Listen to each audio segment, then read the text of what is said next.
Hello from the other side.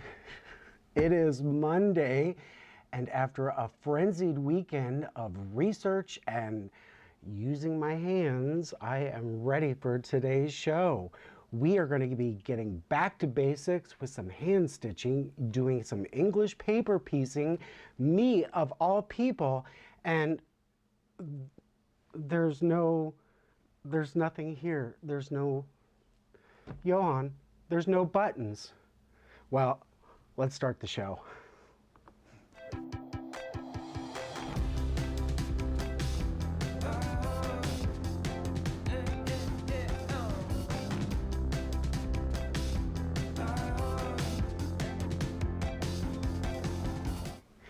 Happy Monday, everybody. It is November 8th, Monday. My name is Chip Connor. Welcome to the Quilt Stream.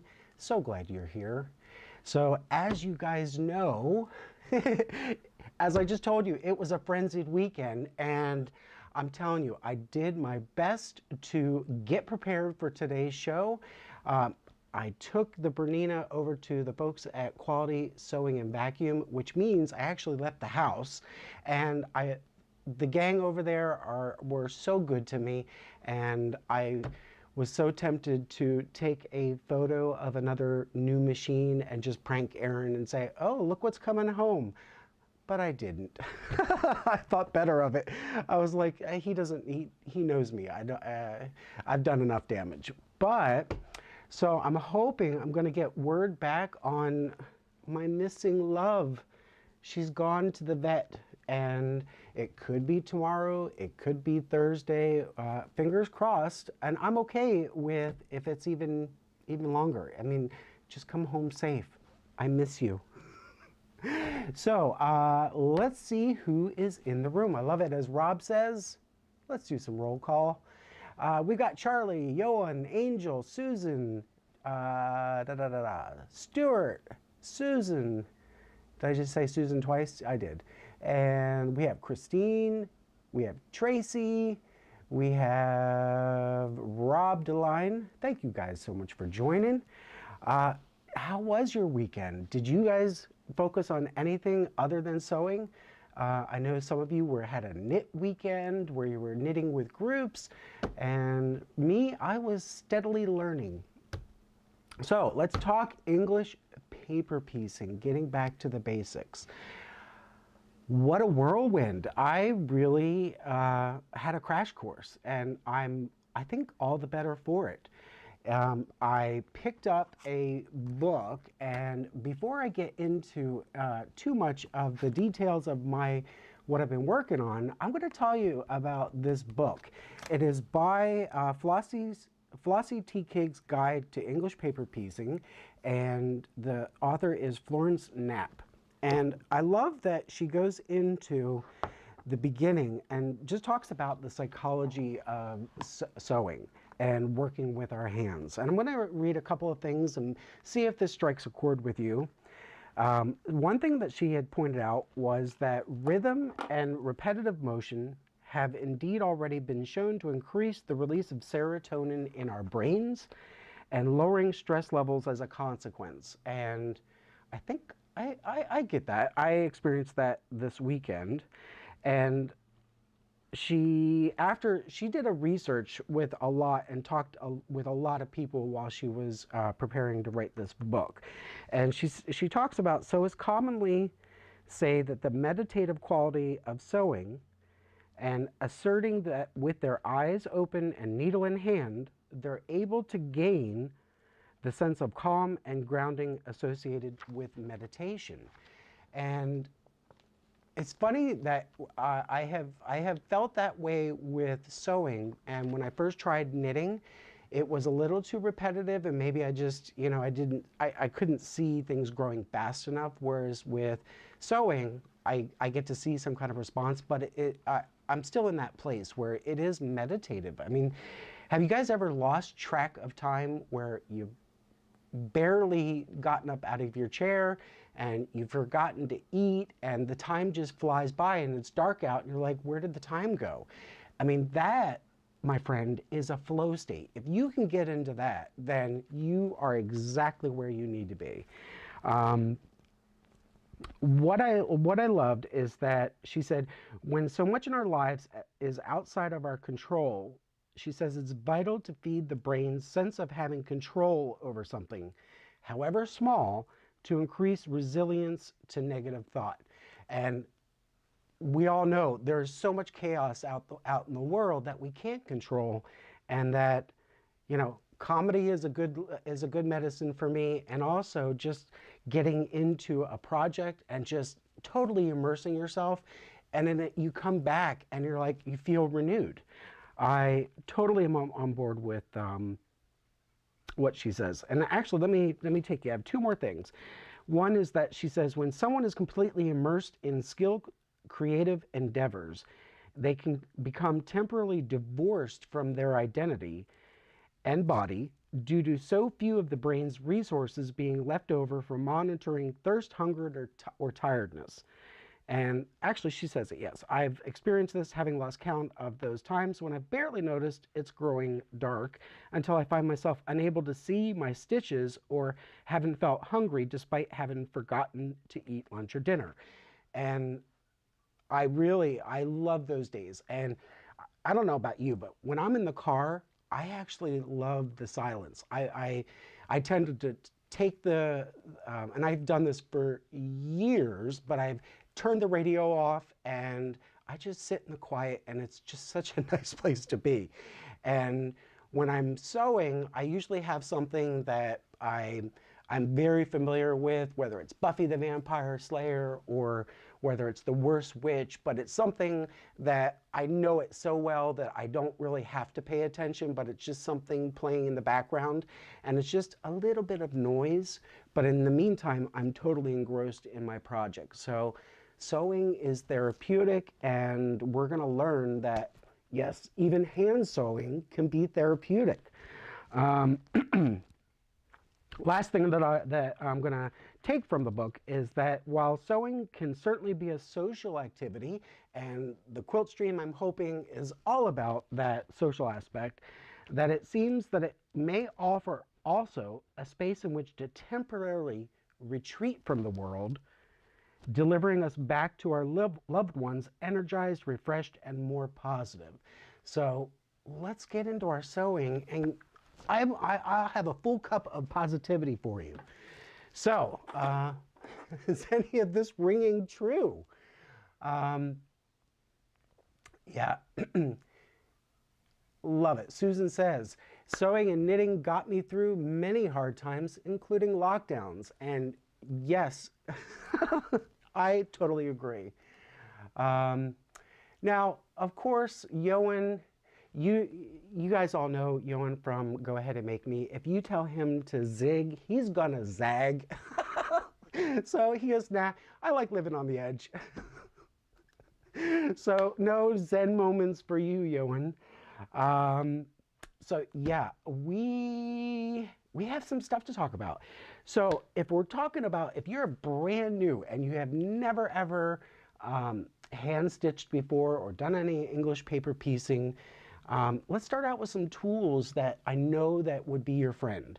You're obviously gonna want a needle, and this thing's so small, like you can't even see it on the screen.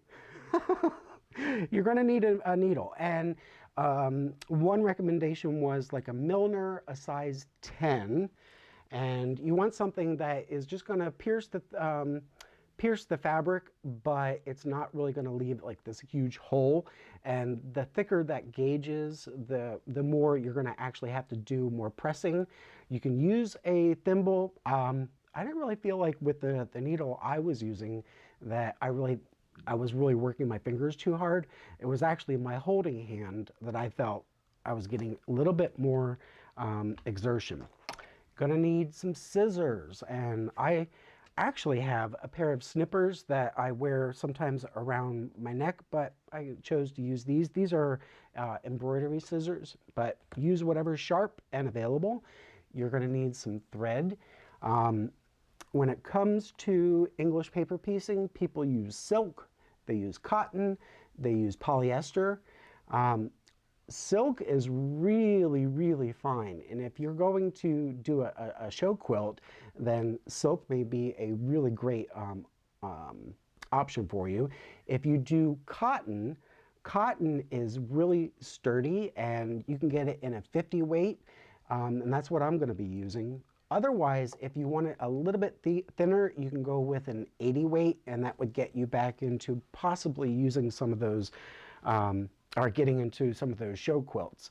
And then besides, oh, and your polyester. Polyester is really good if this is going to be a quilt that is going to be used and loved.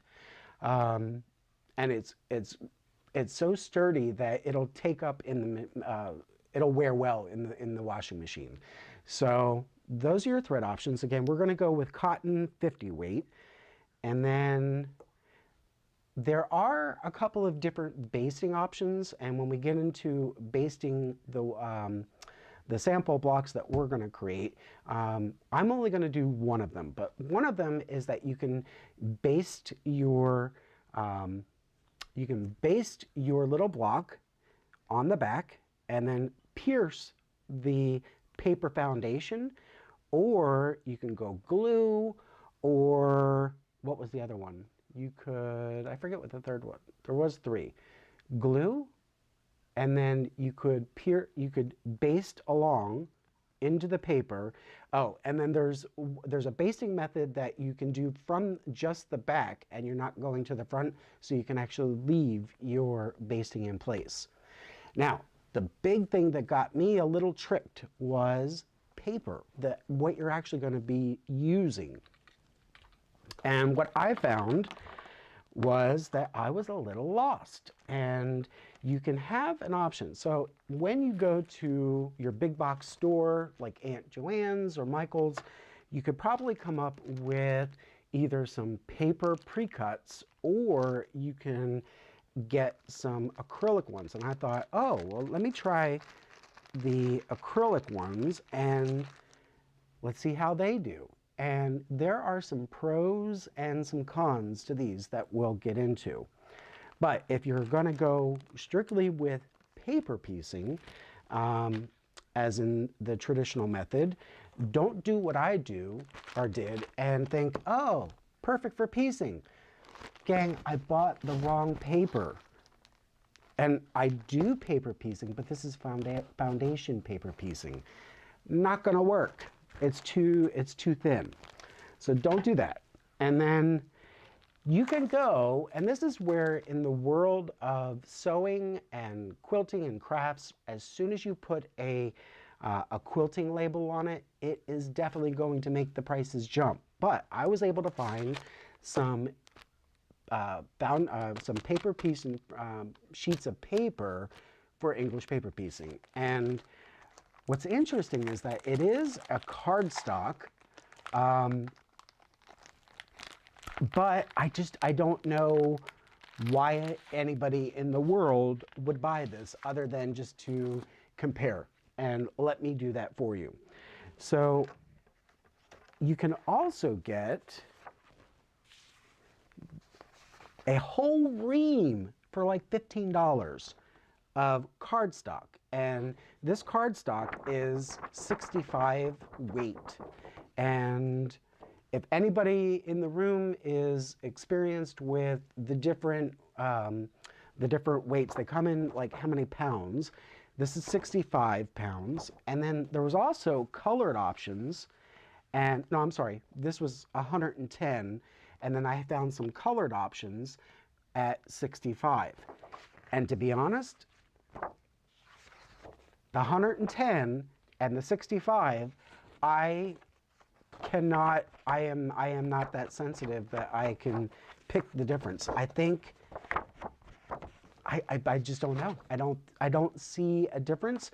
And when the ultimate test was, when I was using the quote unquote quilting cardstock, and then I picked up the 110 pound, there was absolutely no difference. So for 25 sheets, and this was like $17 versus $15 and you get 300 sheets in a ream, don't do this. Don't do this.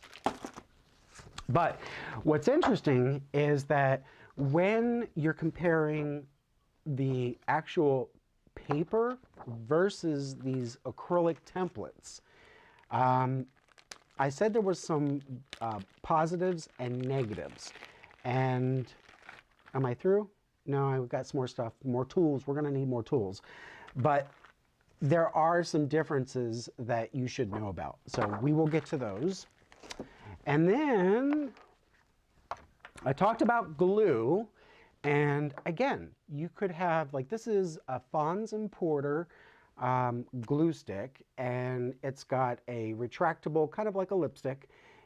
I don't know nothing about no Halloween lipstick, but it's got a retractable glue stick in there. And what's nice is that it's actually refillable. So I've got some backup glue sticks that I'll just pop in when this one runs out. Now, the nice thing about this, I'm going to get a little... I did find that I was cleaning this because I don't like the glue coming on the edges. But the nice thing about this is that the gauge, so like how big the diameter is of that glue stick itself, it is pretty small. So you can get some accurate placement of your glue. Otherwise, I would recommend getting a whole pack of Elmer's project glue, and it'll do the same thing. They both have the same amount of drying time. The diameter on this Elmer's glue stick this was one of the smaller ones that I could find on Chipazon, but it really is, it is just as good. And so it just depends on, you know, what you like to use. So there are no have-tos. The last thing that I'm recommending is your iron. So you can use your little project iron that you do for quilting, or you can get one of these Clover mini, and this one's not turned on. You can get one of these mini to do your pressing. And the thing about these things get extremely hot, just like your typical irons. But on the sole or the shoe, this is really pointy. So it is going to force you never to iron, because this is so pointy, it'll get caught in your seams. Whereas on the other iron that is in there, the shoe is not as severe on this point. But this is really good. And if you're going to use this route, then you want to get like a pickle jar that's tempered or something, and just set it in there when you're not using it. And then that way, safety first. All right, let's see what everybody's saying. All right, so Rob, yes, the other alternative to cardstock is I cut up my junk mail for EPP. Yeah, you know me. It's especially satisfying to cut up political flyers. Of course it is. And it's funny because, like, I know, like, the big box stores that send you those flyers in the mail, I mean, yeah, those are really good. But I was also looking at making cards, so that's why I went the cardstock route. Tracy uses freezer paper for SOP. Tracy, what's SOP? SOP. Astro Brights. Yes, I believe Fizz, Astro Brights, I believe that is the cardstock brand that I bought. And okay, so actually there was a correction. She uses freezer paper for EPP, not SOP. I was like, what is SOP? And freezer paper and parchment paper, are they the same thing? That is a really good question. So Tracy, she does have a response for that. Nope, I don't think so. Freezer paper has a wax side to it, and you can iron it to the fabric. So yeah, and actually, I don't know about you guys, but freezer paper is becoming harder and harder to come by. I guess we just don't know, or we don't use that anymore. And just like hand sewing, we've forgotten how to do it. So it was scary. Not so bad. Not so bad. I actually did find myself, once I got into a rhythm, and I got into kind of like, all right, I know what I'm doing and I know what I want to do. It actually became fun. And I had this little station down on the sofa in the TV room. And it was nice because I was actually in, like kind of our family room and able to do my project. And it was amazing. So I'm going to show you two of the sample blocks that I've made. And the first one is, this one's called X Marks the Spot.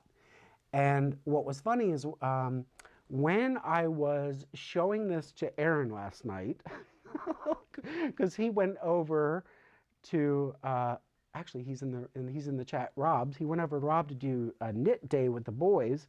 And Aaron comes home and he says, and I said, yeah, this one's X Marks the Spot.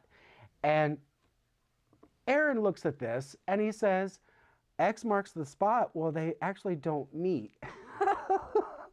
They didn't meet in the middle. And I was like, are you kidding me? Thanks. Thanks for pointing that out, that they didn't actually touch and meet in the middle. But this was actually my first one. And I went a little crazy. I was thinking to myself that I'm gonna go big for my first time. I'm gonna make sure that I'm not just doing an octagon. I can do better than that. And so this piece has, or this section has 2 pieces, and then this section, and then the diamond. I was like, okay, I'm really gonna try something a little bit more exotic. And then you can see the back. I was using the paper foundation, and they say that, like your handwriting kind of reveals something about you, and so does your stitching. I think I have the stitching of a serial comic. We'll go with comic, but I have the hand stitching, or at least on my first try, of a serial comic because it was not pretty. I mean, like, I didn't pay attention to thread color, and I wasn't really sure about like how far to take a bite, and I was just going for it. And I totally encourage you guys. I want you to go for it. And the first, like Tracy says, the first one's always the pancake that you throw away. That one is just to get the griddle ready and just to get, your temperature right, and to make sure that the oil's just right, and all of your pancakes after that are going to come out amazing. And you know what? She's right. Even though I tried it with a different one, this was my second one, and I am so proud of myself on this one. Is the stitching better? Yep, check. Is the color maybe a little bit more subdued, and like this belongs in a beautiful project to be thought of someday. But it is better. And on this one, you can see, even though I used my blue thread, like my seams are just so much, I did improve with time. And even against, now you know that blue thread is going to be taking a bite out of the white fabric there. And I think I did a good job. Is it perfect? Is it great? No, but I'm really, really excited about it. This was my first one, and I literally gave it I hardly had to give it a press. I didn't like press it into submission, and it really did. I think it turned out pretty great. So this is a really good one to give you that difference. Where did you go? So I was saying that you have these acrylic, it's plastic, that you can use and wrap your fabric around it. So on the positive is that when I swiped my glue, it went zip, and it took the glue really nicely there. And When I feel this, it is very, very smooth, just as you would expect a clean piece of plastic to be. It's just, there's really, it feels like there would be nothing to grab onto, but the glue, most times I was doing like maybe 3 swipes of glue, and when I would fold over the fabric, it worked like a charm. So I wouldn't rule it out for that reason. But when it comes to assembling these, this is where I had my first aha learning moment. After already having done the true cardstock paper, English paper piecing, then I tried the plastic. And then with this, now I understand why they only make this shape. Because it's impossible when you're sewing the center to the outer ring, that goes pretty well because you're always just laying on top of each other. But when you have to do 2 that are side by side, then all of a sudden you actually have to do some turning. And what happens to the center piece, this doesn't want to bend the way that you could bend paper. So for that reason, I mean, like this just wanted to pop open. And the way I was tackling this was I would do 1 to 2, and then I would do 1 to 3, and then I would stop and then do these. And that is not possible when you're using these plastic. The way to approach that is to do your outside rings all first. That way there's no bending that's required of the center. And as soon as you have your circle, your outer ring formed, then it's okay to pop out that center piece, and then you can start easily bending these and then start working at connecting each of the ones that are side by side. And for that reason, why are you gonna really have a plastic piece for only one shape when there's like all of these other different shapes? You can get diamonds, you can get a tumbler, you can get triangles, hexagons, hexagons? Yeah. Hexagons, I'm saying C. Hexagons or half hexis, so which are kind of like the tumblers, but there's all these other different shapes, and it's not worth it. The nice thing about the paper also, I had one and I probably lost my little sheet. I did, but with the benefit of the paper is that you can go through it. So if you wanted to, if you're the type of person that you want to do your basting through that cardstock and like just give it and hold it down without the need of gluing, you're not going to be able to do that with the plastic. But the paper, it's funny, when I was looking through it, you could actually see the little bite marks that I was just grazing the edge of the paper as I was doing my stitching. And really, you could reuse your paper just like you reuse your plastic ones, but eventually you could just, with your whole ream of paper, you can just make some new ones. And it's kind of fun if you're doing it as you go.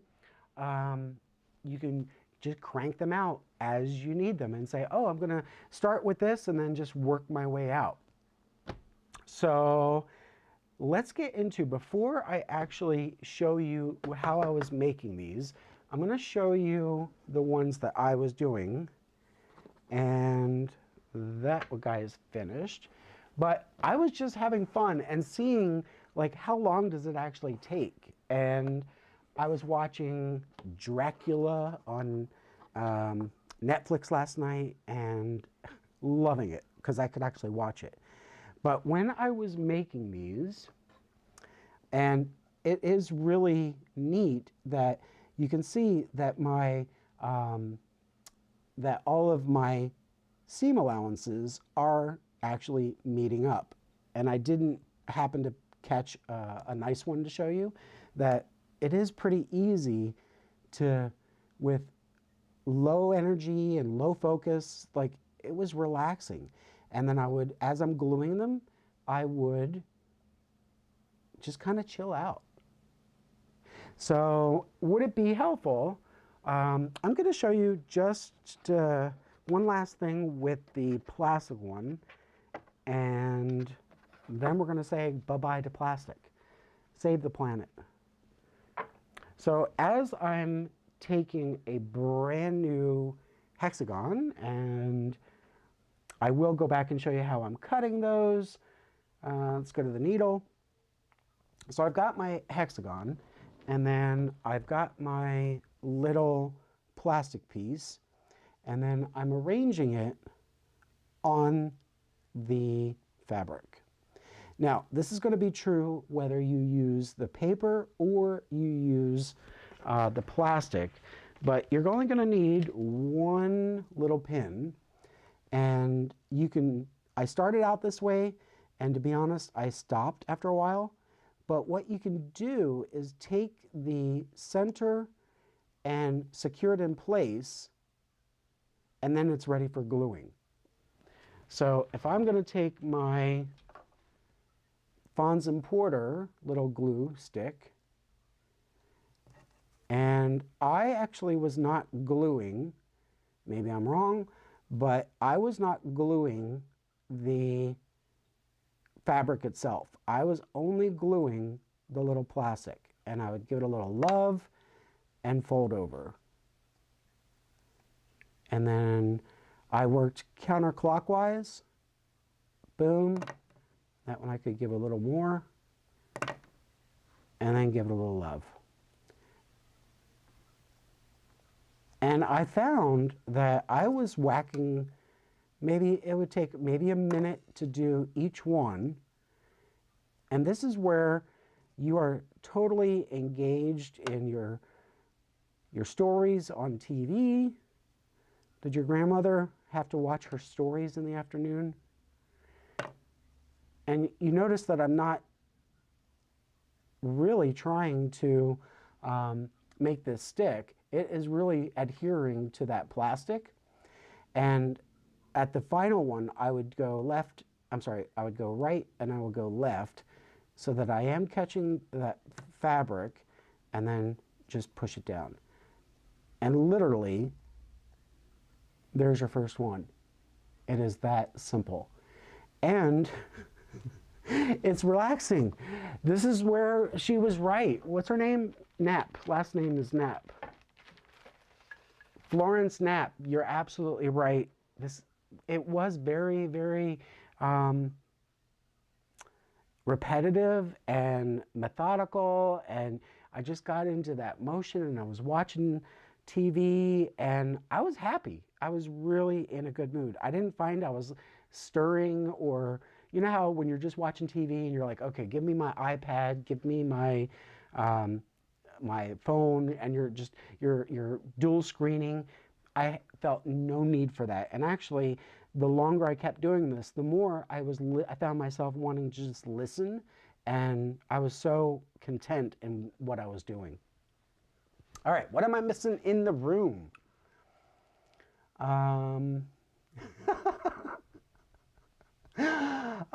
Tracy, X, and we're referring to this guy here, X almost meets in the middle, thank you. Charlie says X approximates the spot. That is funny. And Yoan, yes, you know what? You could absolutely make these into some coasters that somebody's going to be like, what did you just make me? Yes, maybe that's your first your first project, that you could make some coasters.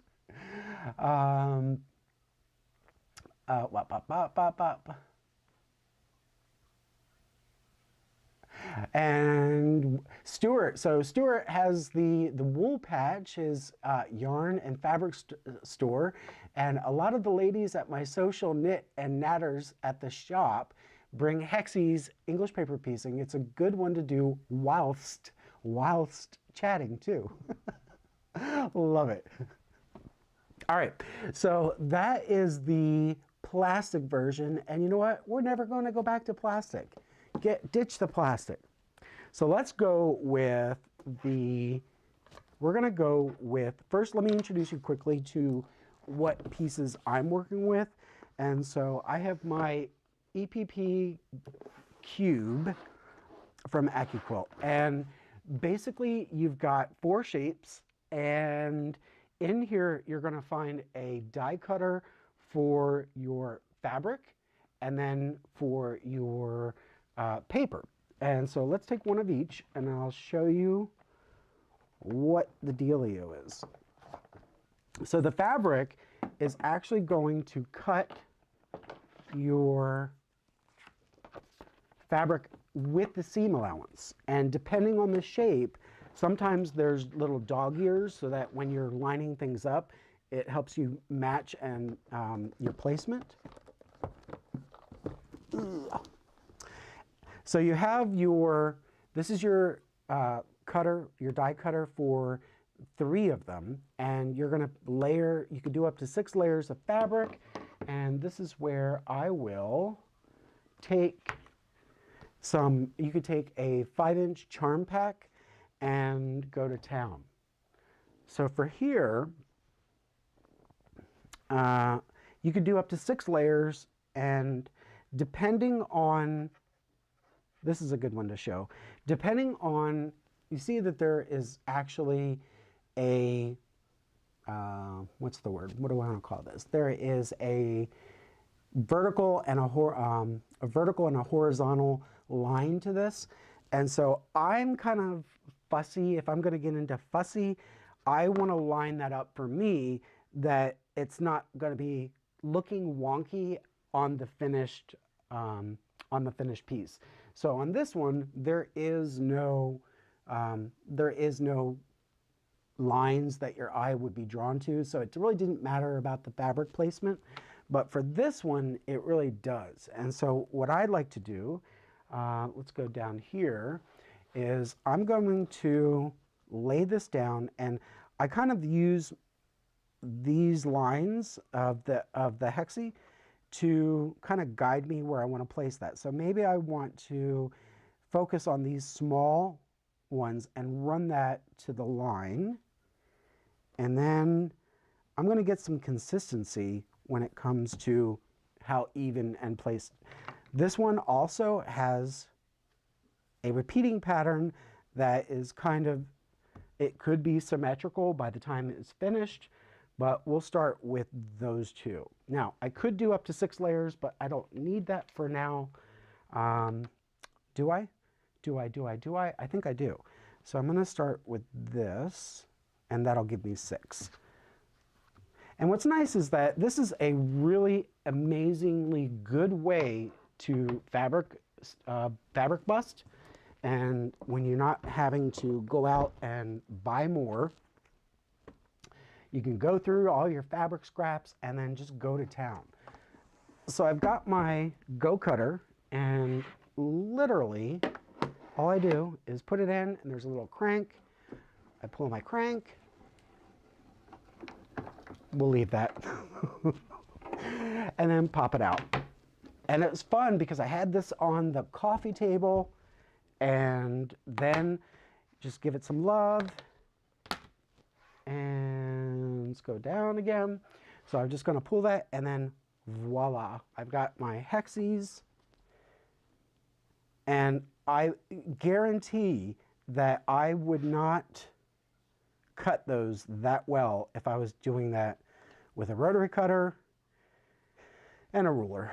I just, that's not me. So that was how easy it was to cut.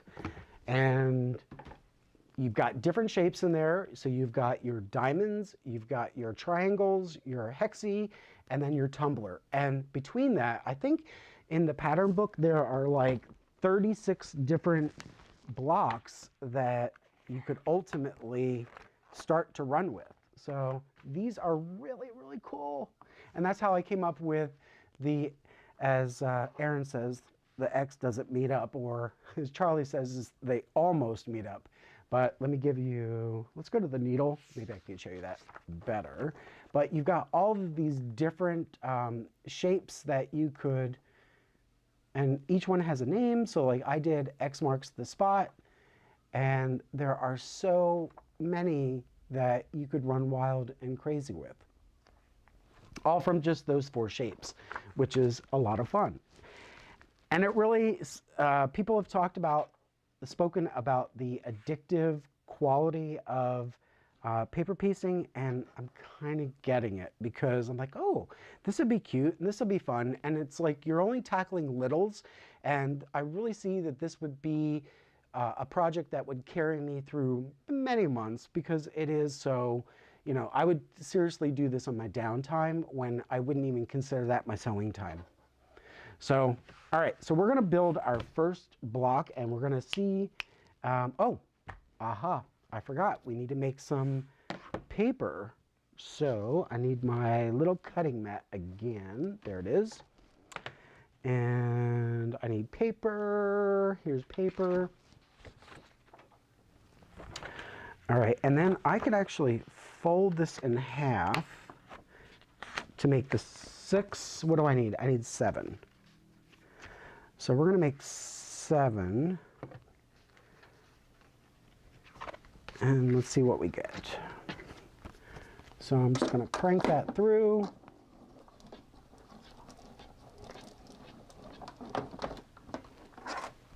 And then what's fun about this is you also wind up with confetti, all those little dots that are the center. It's cutting them out so that when you're gonna take your pieces, your paper pieces out of your project at the end, they give you a little hole so that you can grab. And then I've just made 6, and I need 1 more, really.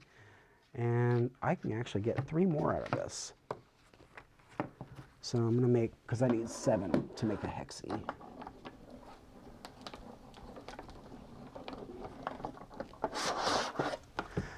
And I'm gonna count this as my exercise for the day.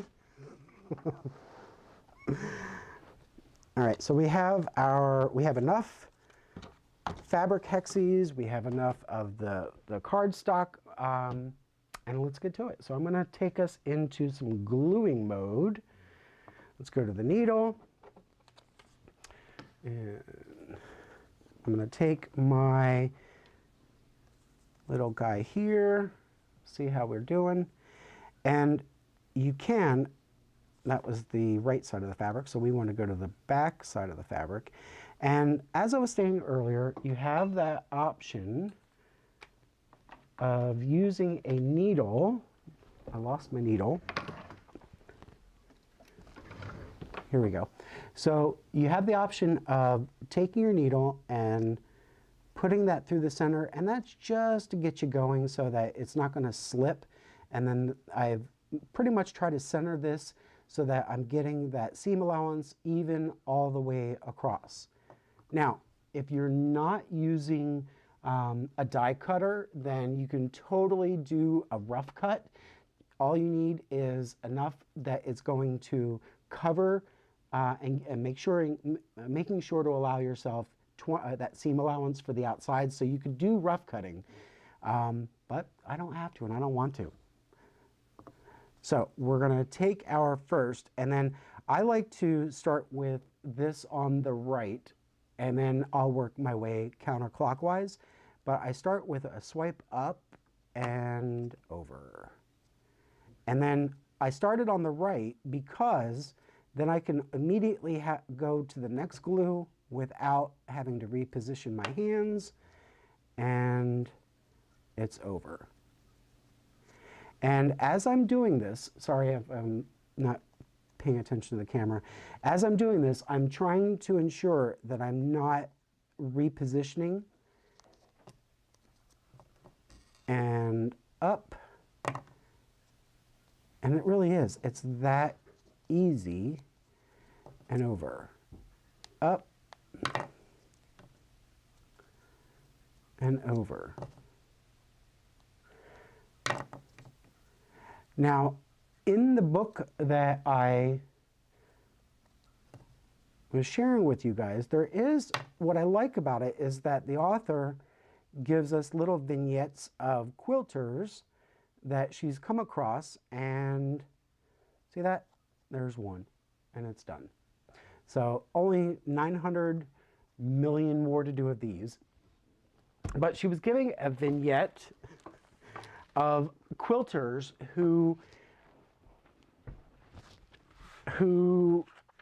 she just highlights, and I absolutely love it. And I'm going to share the story. It's really quick.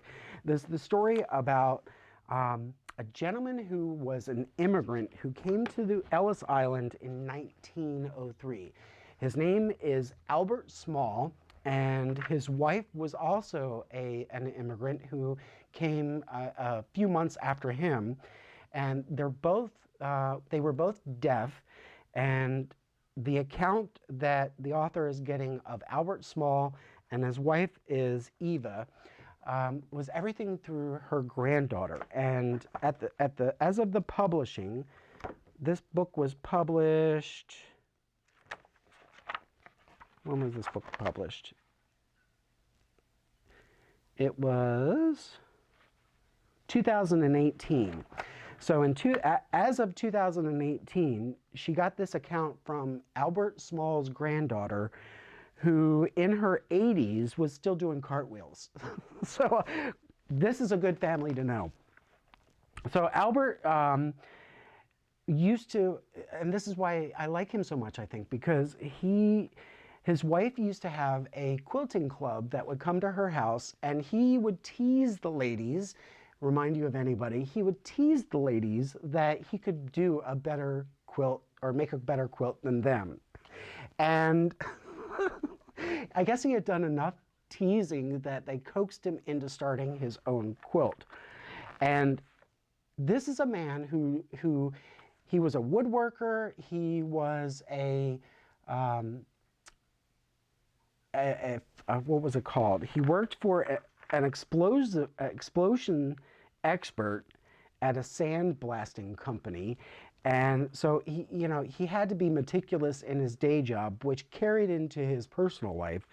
But this gentleman actually made a world record when he did his first quilt. Contained 36,141 hexagons measuring a ½ inch. Mine are only an inch. His are a ½ inch.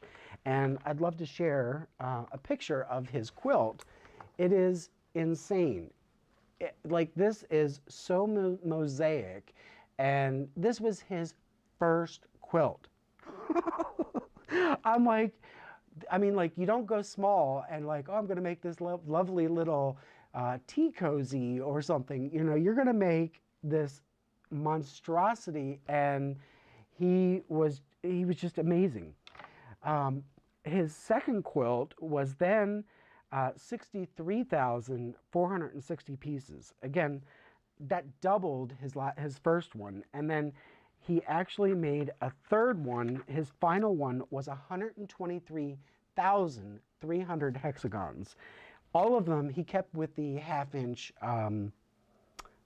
size. And just amazing that it was just his teasing that kind of prodded this, and then he developed a love for it. And the first one, I think he finished in 14 months. So yeah, I'm talking about my little project. Oh yeah, it's going to take months. No, literally 14 months to do 36,000 plus hexagons. And then what was also fun is that he was covered from head to toe in tattoos. And mind you, this is early 20th century, 1900s. And so his wife, she was like, okay, I guess I can let you give me a tattoo. And as soon as he drew the first purple dot, she's like, I'm out. That was it. So he gave her a tattoo, but it was just a small dot. And yeah, we're going to make, I would love to even get to like even this much of what he accomplished. All right, let's get back to the room.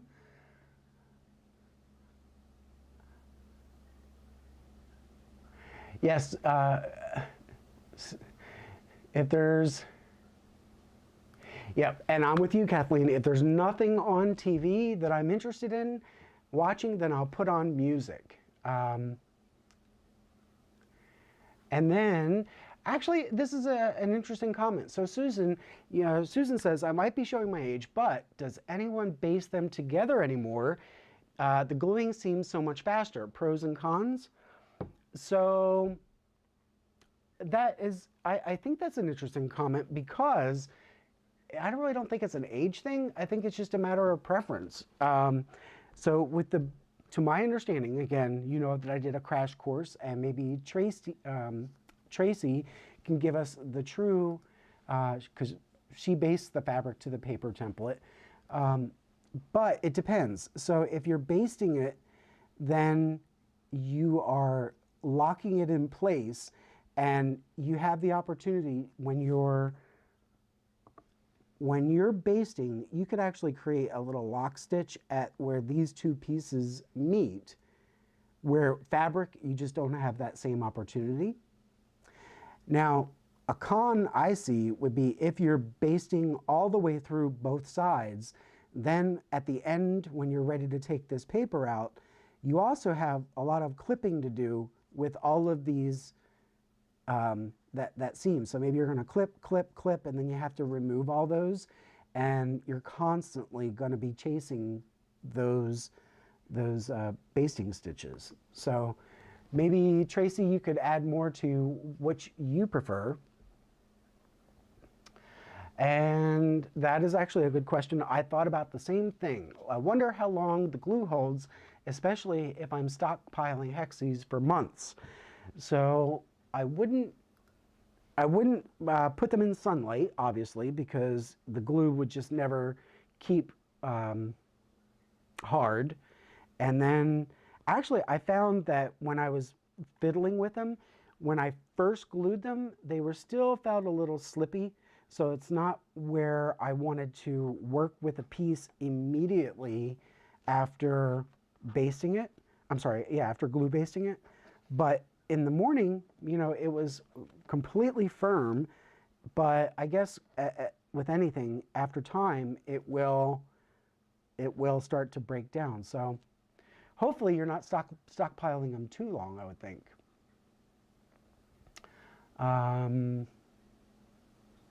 All right, so Angel can sound in. She says, I've had things that are glued for over a year and they're still together. So that is reassuring. So hopefully your gluing is going to, you're going to get back to your project before the glue runs out. So now, okay, let's say I'm really going for it. I'm going to glue, glue, glue, fast, fast, fast.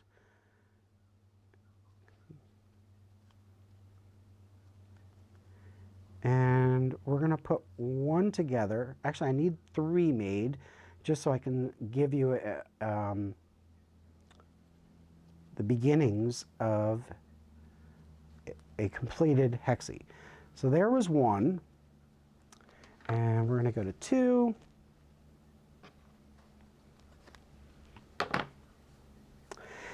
And one thing that I did notice is that when I was on the couch downstairs, I didn't have my normal light source that I'm used to. So I have in here in the Quilt Stream Studio, I have my overhead light, but then I also have this task light that gives me even more light in addition to the on-board task light on my Bernina.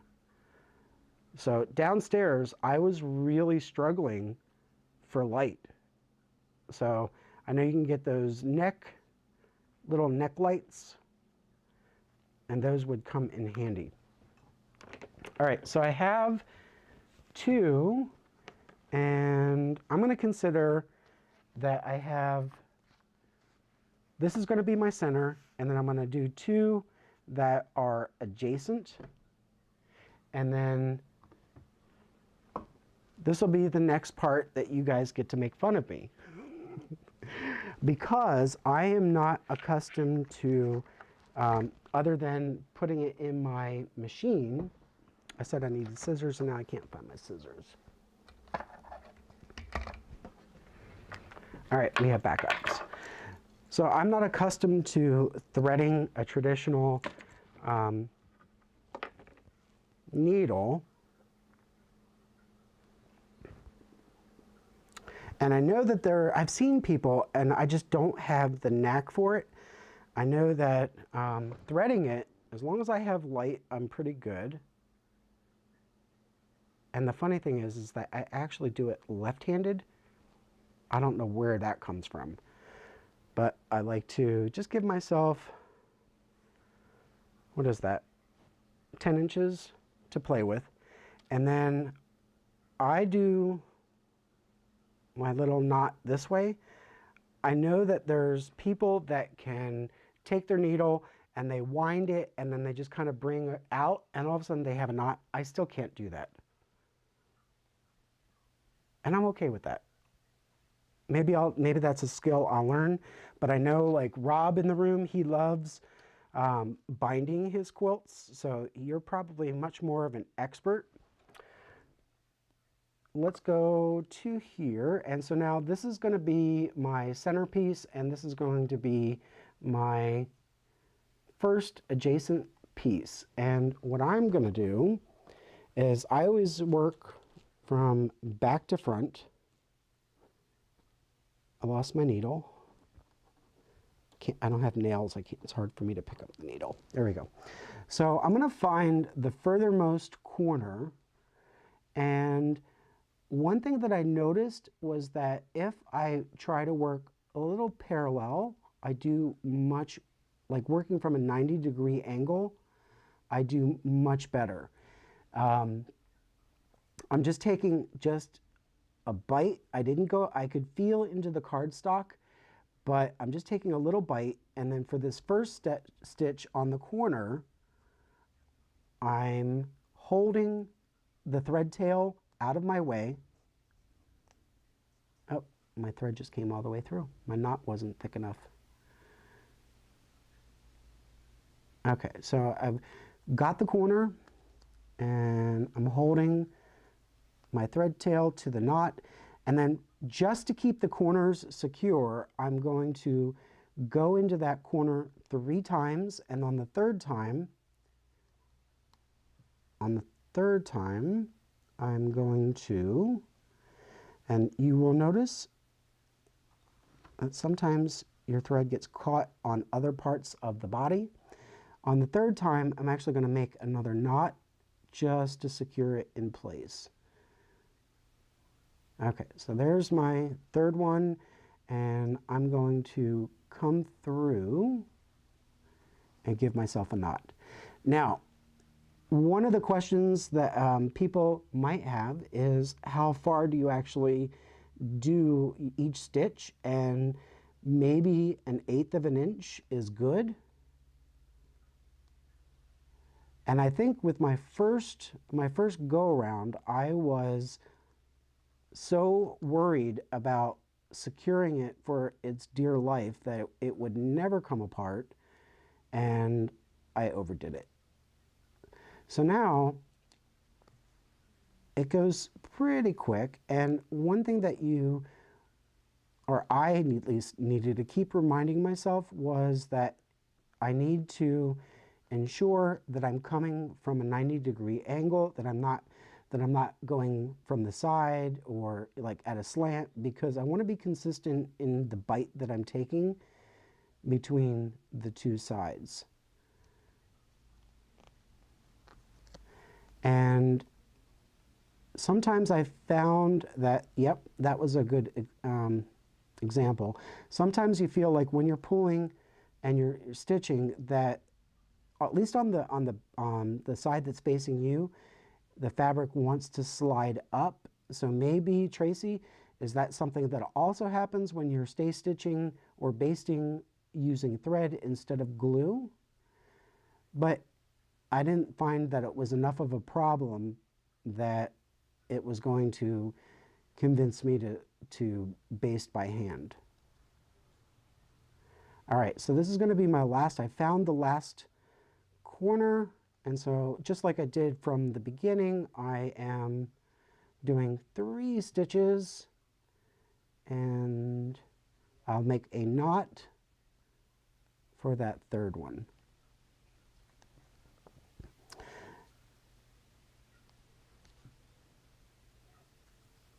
Okay, so I've done that first one, open it up, and my seams look pretty good.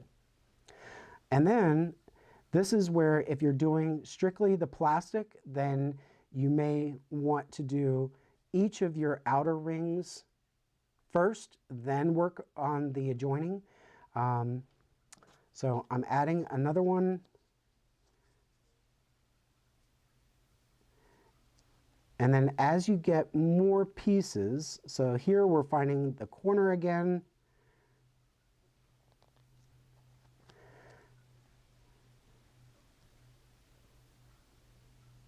And we're going to do this 3 times and then make that knot.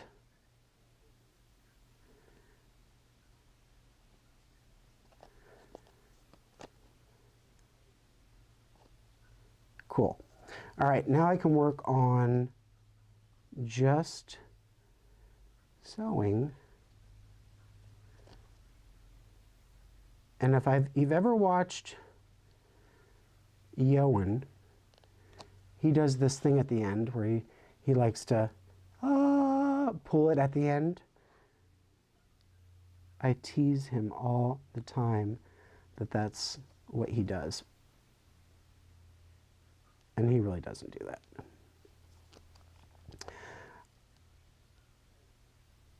Now, Albert Small, the gentleman I was telling you about who was featured in the book, he would actually count how many stitches, and he kept logs of how many stitches, how much thread he used, how many, I mean, like, he was meticulous about his process. And I think that is an overachiever. I won't be doing that. All right, so I've come to the end, and I'm going to do another knot. So we're going to do those 3 on the end. Come on. I think this is where bifocals are really going to be your friend. And 3.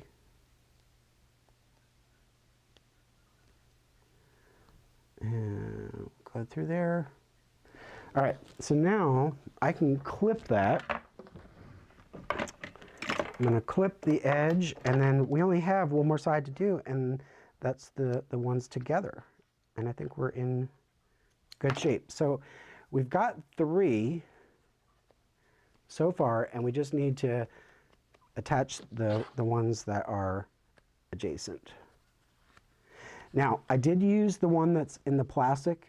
So I used 2 paper and I used 1 plastic just to show you that when you're going and, oh, let me go here. I have the plastic and the 2 pieces of paper. These to the center are no problem whatsoever. But when you're trying to bend these over and you need this one to accommodate that, this wants to just, it won't bend very well without popping it out. And so really I don't recommend using the plastic. The paper would be your friend. You would be able to fold this no problem.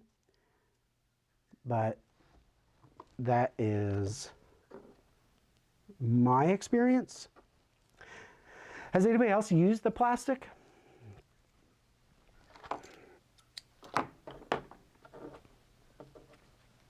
All right, this time I'm going to do right-handed. Oh, I had it. I had it.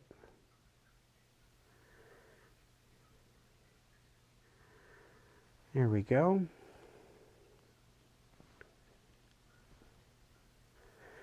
Yeah, I need to learn how to do the knot better.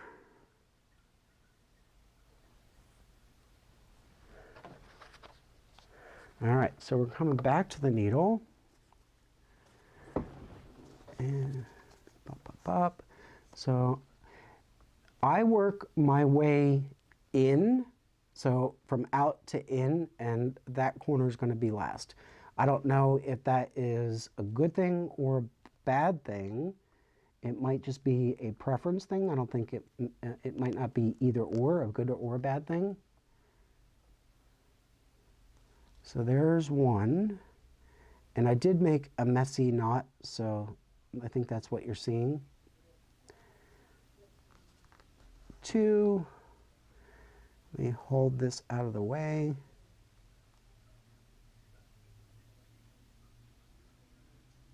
And 3.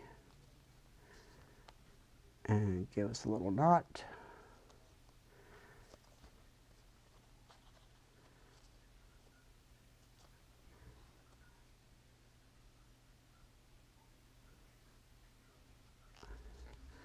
Not only, gang, am I doing this live, but I mean, like, this show is live, but I'm me, of all people, hand sewing live.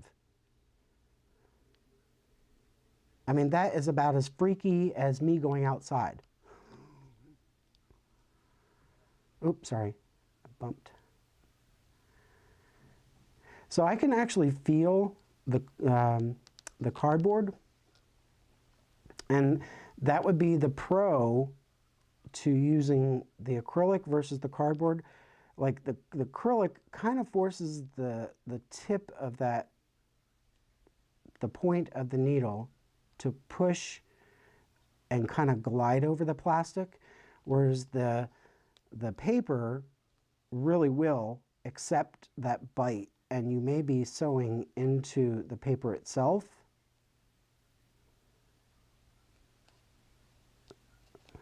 I lost it. Sometimes I do lose it. There we go. And you're going to get an angle that works for you, whether that's to come where you're almost looking from the top down view or maybe at an angle. As long as your needle is giving you that 90 degrees, that you're able to keep consistent. You're not taking a deep bite out of one stitch and then a narrow from the other. And I think that's where, when I was first sewing, that I kind of, it blew up in my face, because it was so ugly, because I wasn't consistent. I really didn't understand what I was doing. And at least now I feel like a little bit more confident. Every stitch you take. Oh, okay, so that was 3. I'm just going to do 4, because I forgot to give myself a knot. All right, so that should be 4. That should be all 3 pieces put together. And you know what? I think it looks good. I'm going to get rid of some of this extra that I don't need. I'm going to pop out the plastic and then give a quick little press.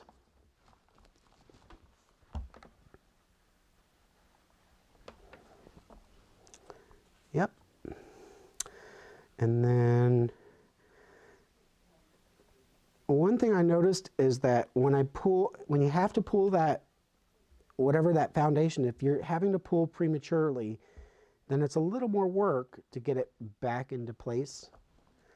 But we have 3, and I'm not going to take you through all of them because you get it. But here is the finished, and then you see that actually this is fabric that's folding over, but we would get that extra. I had to re-iron that real quick, and it didn't line up, but it will when I take that next hexi. But my stitches look good. Look at that. I think Yoan and Tracy and everybody who hands Susan, we actually have some stitches, and we have the makings of English paper piecing. All right, what have I missed in the chat? You guys, I'm over here working and you guys are having, I love it. Angel, have the faith. I'm trying to have the faith. And it's funny, you know, when you ask the universe, hey, show me something, and it shows you, in this case, you know, it forced me into hand sewing. You said you wanted to hand sew and you wanted to try English paper piecing. Well, here we are. So I'm having the faith. Yes, and so here, this is proof positive. Anybody could do English paper piecing. Johan says, I will never get over the irony of Chip doing an episode on hand sewing after all the times he has mocked me for it.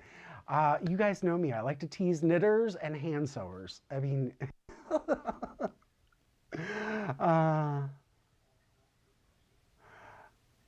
yeah, and so Jesse is saying after enough jabs, he'll develop enough of a callus that he won't even feel it anymore. Ask me how. So Tracy is saying that there was another reason why she stopped using glue was that shifting issue, and I totally get that. Now, Tracy, we were also, she says she's seen people that tattoo on their finger a little ruler so that they can use as a stitch guide. I know of at least one knitter who does that. So she has 2 inches on her finger. And I actually think that is the most amazing thing. I would do, like, if I was going to do a tattoo, like, I need to know how often I need to do my stitches. So that way when I'm holding, I can just hold up against the piece that I'm working and say, okay, I need to do this many stitches this often. Talk about consistency. So we're all going to line up to Tracy's house and we're all going to go to the tattoo shop and say, give us tape measures, please. All right, and yes, and a thumb, I did say, or actually I didn't say yet, that I did get myself last night when I was sewing, and it just, the needle happened to just went through the top layer of skin ever so much, but it was on my thumb, not on, it was on my non-dominant hand, the one I wasn't sewing with. So how do you prevent that? But if a thimble will help, but it's only going to help this hand. I think that's pretty much gonna, thank you very much, Tracy. You know, again, we just show up, everybody congratulates you, but I hope to encourage everybody to, like, just try it. Whether you get an AccuQuilt and have the dies cut all your pieces and you get into machine mode where you're really just churning out these hexagons, and then maybe you're adding some diamonds and you're adding some triangles, like you just get into it, it can be addictive. Or if you're like, okay, I'm just going to be a weekend warrior and I'm going to do some rough cuts, and then, you know, maybe get a pack of, what is it, 100 for $7 on Chipazon.